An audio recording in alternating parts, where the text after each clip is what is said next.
মায়াপুর পশ্চিমবঙ্গের নদিয়া জেলায় ভাগীরথী ও জলঙ্গি নদীর সংযোগস্থলে অবস্থিত একটি গ্রাম, যা বর্তমানে বিশ্বব্যাপী হিন্দু ধর্মাবলম্বী বিশেষত বৈষ্ণবদের জন্য এক পবিত্র তীর্থস্থান হিসেবে পরিচিত।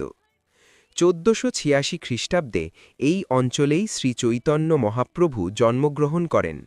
তিনি ছিলেন গৌড়ীয় বৈষ্ণব ধর্মের প্রধান প্রবক্তা এবং শ্রীকৃষ্ণের যুগাবতার রূপে পূজিত হন।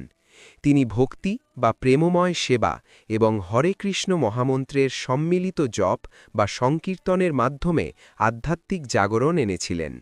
এই স্থানটি তখন নবদ্বীপের একটি অংশ ছিল এবং দীর্ঘদিন ধরে এটি প্রাচীন বৈষ্ণব ঐতিহ্যের কেন্দ্র ছিল।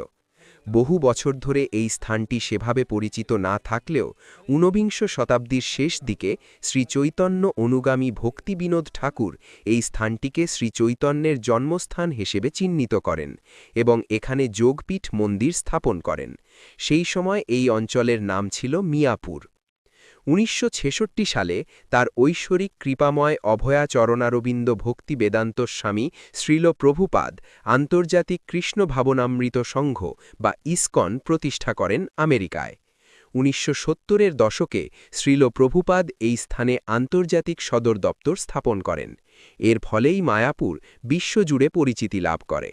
আজকের মায়াপুর শুধু একটি তীর্থস্থান নয়, এটি ইসকনের আন্তর্জাতিক কেন্দ্র এবং বৈষ্ণব সংস্কৃতি ও দর্শনের একটি প্রধান কেন্দ্র।